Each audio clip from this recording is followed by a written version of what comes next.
What can you do in 8 seconds? You make a Snapchat, you make a first impression on someone. What about holding on to 2,000-pound bucking bull for 8 seconds? I'm Matthew Littleton, and today I'm going to tell you a little bit about bull riding. First, I'm going to start off with the history. Bull riding originated in Mexico. In the 1800s, it came to Texas. Men in Texas would ride bucking horses, and when they started wanting something that bucked harder and was just harder to ride, they went to bucking bulls. In the early 1900s, rodeo was formed, and it held not only bull riding but other events like barrel racing and roping and steer wrestling and other events such as that. In 1992, 20 bull riders got together and they all put $1,000 in. They all got in different ways. Some had to borrow it and some had to work for it, or some just may have had it. But they all put in $1,000 and formed the PBR, the Professional Bull Riders Incorporation. Today, the PBR has over 1,200 bull riders and over 1 million fans. And all those, and of the 1,200 bull riders, all of them are from Mexico, Australia, Brazil, and even America. There's different rodeo organizations like the PRCA, which is the Professional Rodeo Cowboy Association. There's the CBR, it's just bull riding. It's the Championship Bull Riding. And then the next step up from there would be the PBR, the Professional Bull Riders Incorporation. Now the animals are well taken care of. I know some people, think they aren't, but they are. They're just like the riders. They're, athletes. They have to perform at their very best at each show they go to, so they're well taken care of. Even at these local rodeos, these owners, they raise these bulls and they buy bulls. They're bred to buck. And the higher up you go into like the PBR, these things are, they're raised from previous famous bucking bulls, and they're well taken care of, probably more taken care of than any of our own pets at home. They want these bulls to perform because that's how they're going to get their paycheck at the end of the day. Now that you know a little bit of history, I'll tell you about the gear that's used in bull riding. There are 8 pieces that a bull rider has. Some of them, piece number 1 would be either a hat or a helmet. Some bull riders choose just to wear their hat while they're riding, and others want a little bit more protection, so they'll wear a helmet with a face mask on it. And then from there, there's the vest that protects the torso, and that's just for, so that bull doesn't puncture them or with their hooves either, and so that the gloves will be more glancing and won't do as much damage as without a vest would. From the vest, there's the glove, which is just a leather glove to help the bull rider hold on to. And then there's the rope, bull riding rope.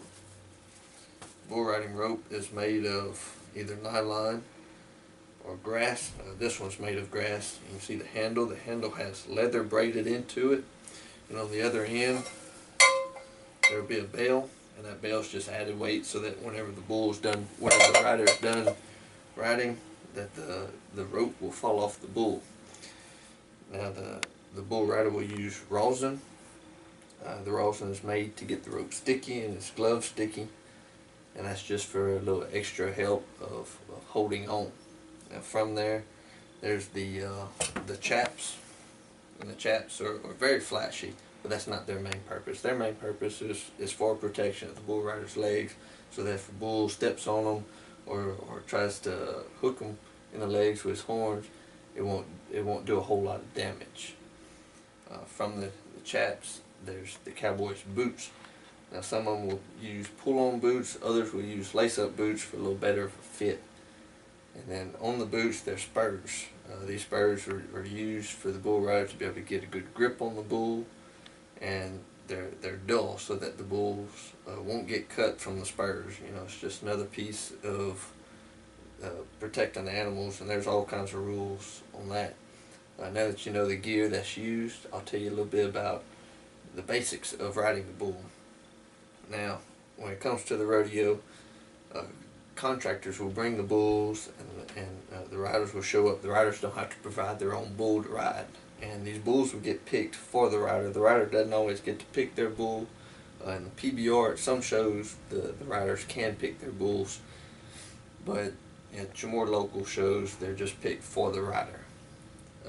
And once the bull gets in the chute and it's time for the rider to ride, he'll take his rope and he'll go underneath the bull and he'll wrap it around him, and he'll get down in the chute. He'll sit down on that bull. He'll put his hand in his rope. He'll have somebody pull on the tail of that rope and pull it real tight till it gets good and tight on his hand where he thinks it's not going to go anywhere. And he'll take the tail of that rope and he'll wrap it around his hand and he'll sit up on it. Now, along with his rope being wrapped around that bull, there's also a flank rope that goes around the back of the bull and on the bull's flank. This rope is tied on tight enough so that it doesn't fall off while the bull is bucking, but it's also loose enough so that the bull thinks he can kick it off, and that's what makes the bull buck. And once the bull rider is sitting up on his hand, he's ready to go. He's going to nod his head, and the man outside the chute, he's going to open up the chute, and the ride will begin. The clock will start whenever the bull's front shoulder or his back hip crosses that chute plane. And once it does, the clock will start, and the rider will be playing a balancing act, trying to stay on that bull and counter every move that bull makes. That bull's going to throw belly rolls, which means whenever he kicks, his feet are going to go to one side. He may jump up off all four and throw all four legs to one side, and it's just going to cause that back to roll a little bit, and it makes it hard for that bull rider to stay on. He's just going to throw his normal kick, throw his back legs up in the air. And the bull rider has to be sitting up on his rope and don't want to get too far back, or else he'll get thrown off when the bull does that. And the bull will rear up in the front and what they call jump. And the bull rider has to be able to counter that. And the bull's going to spin from left or maybe right. He may even switch it up and go, spin left a little bit and then go right a little bit.